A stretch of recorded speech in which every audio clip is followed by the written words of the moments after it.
Trump's pick for Army Secretary has some unbelievably epic quotes. President Donald Trump's pick for Army Secretary is taking some heat this week as liberals around the country are trying to stir up outrage about his so-called ultra-conservative views on Middle East refugees and transgender rights. By any measure, Tennessee State Senator Mark Green has markedly different views from the Obama administration's last Army Secretary, Eric Fanning, the first openly gay man to hold the post. If confirmed, Green's policy decisions would be a direct reflection of his conservative views.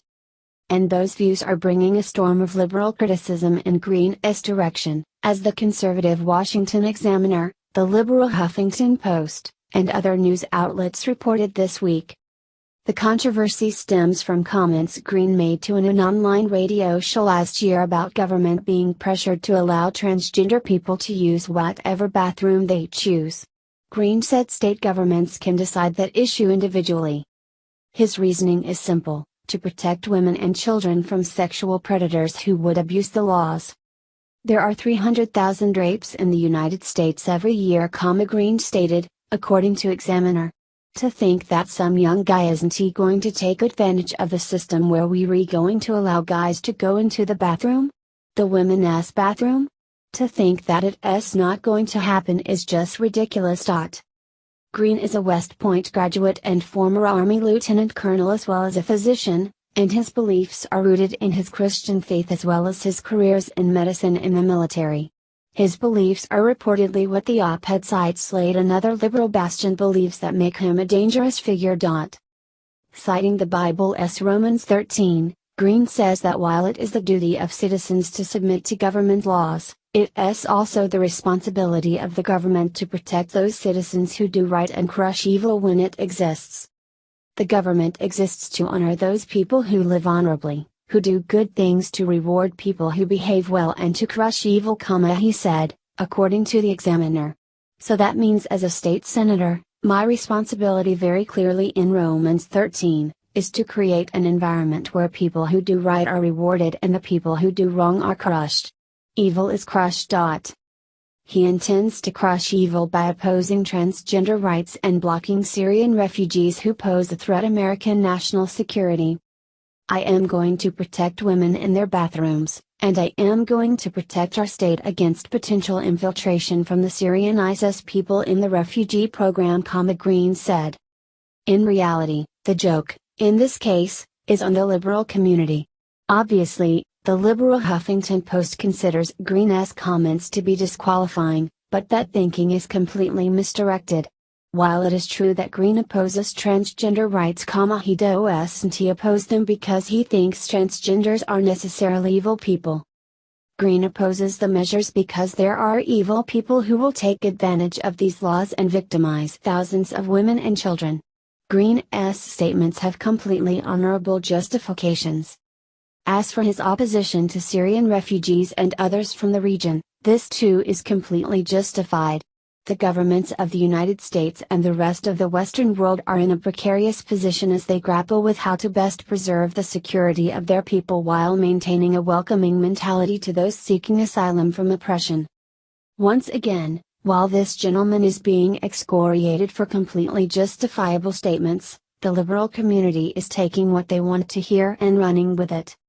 In reality, Mark Green is exactly the remedy for all that is wrong with America's military leadership.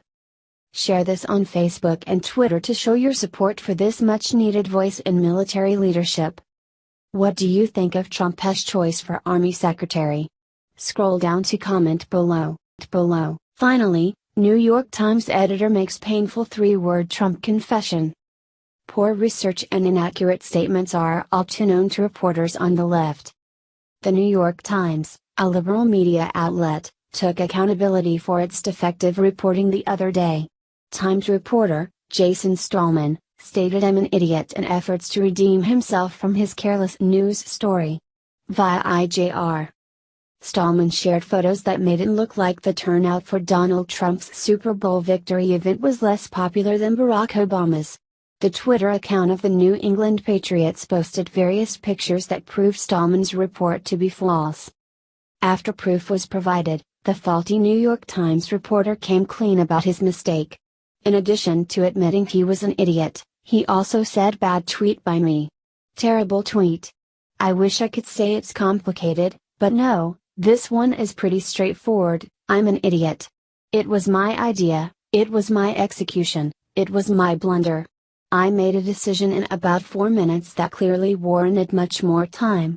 Once we learned more, we tried to fix everything as much as possible, as swiftly as possible, and as transparently as possible. Of course, at that point the damage was done. I just needed to own it. You're right, Jason. You're an idiot. Along with your fellow fake news reporters at the New York Times. You've been found out, and have taken accountability for your actions. There is nothing virtuous in this.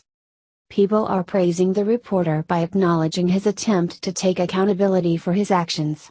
Why should we praise a reporter for doing what he is expected to do? This is what he should be doing. He was wrong, and now he should be fired. This isn't the first time the left have used crowd sizes to demean Donald Trump. This story was intentional. They just weren't expecting to be called out on it, but in the Trump era, reporters cannot get away with their lies. Patriots owner Robert Kraft and coach Bill Belichick are known Trump supporters. Tom Brady was also spotted at one point wearing a Make America Great Again hat. Clearly, the New England Patriots are a team that don't hide their support for Trump. Via Washington Post. The New York Times knows this, and that's exactly why they created the story. It's no secret that the Times enjoys ripping apart Republicans. They're not really known for anything else these days. The Patriots quickly defended Trump, and the turnout on the White House lawn that day. Nearly as many people showed up to meet with Trump as did Obama. The difference was a measly 2 Patriots. The pictures prove that this story was irresponsibly published. We need to hold the mainstream media accountable for their deceit. Do you believe that the New York Times is completely fake news? Let America know. Now, the public can see for themselves just how sneaky and conniving leftist news media outlets are. What do you think of the New York Times attempt to mock Trump? Share this on Facebook and let us know, because we want to hear your voice. Your voice. Exposed, anti-Trump mayor connected to major terrorist group. Should he be arrested? Berkeley, California has long been a safe space for far-left nonsense. However, since the election of Donald Trump to the office of President of the United States, the city has become a nightmarish battleground for unhinged liberals. Patriotic conservatives trying to practice their right to free speech are assaulted by the violent far-left groups on a regular basis.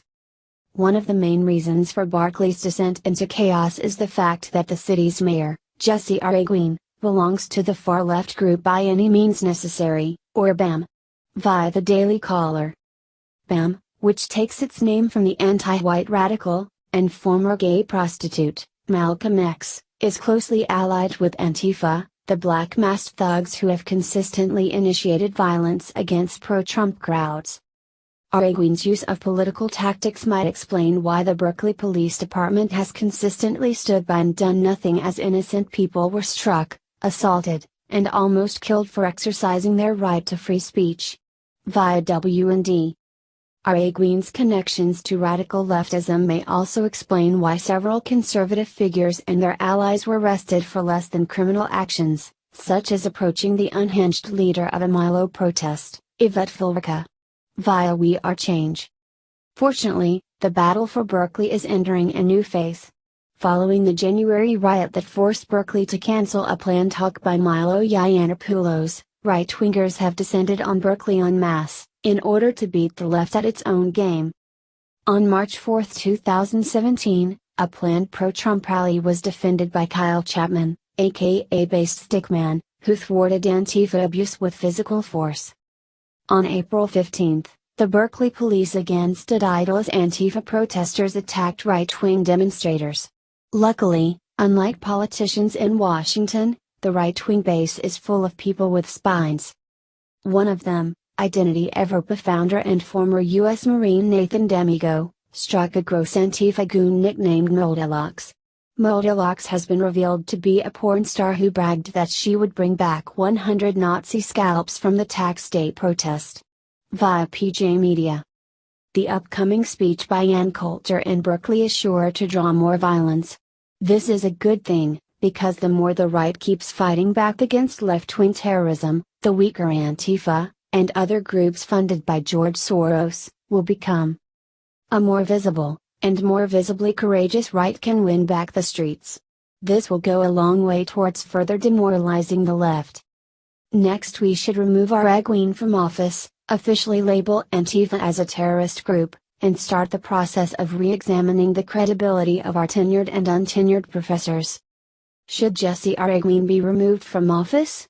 Please share the story on Facebook and tell us what you think, because we want to hear your voice. Your voice. Breaking: top Democrat announces sick Islamic plan for Trump fans. It's war. We live in a time where free speech is constantly under attack. Political correctness will be the death of us. Popular Democrat Howard Dean weaponized his First Amendment rights to attack Americans for using theirs. Howard Dean took his thoughts to Twitter. He is silencing Islamic critics, and using the law to close in on people he disagrees with. His tweet was instigated by Ann Coulter. Coulter is known for holding terrorists accountable in the most brash and honest ways. She uses her freedom of speech to spread awareness of this continuing terrorist epidemic. Dean is conflating critique of Islamist terror with hate speech. This is a highly dangerous comparison to make. Something wholly honest and true could be another person's definition of hateful words. Via Jihad Watch. The label of hate speech could be placed upon any fact,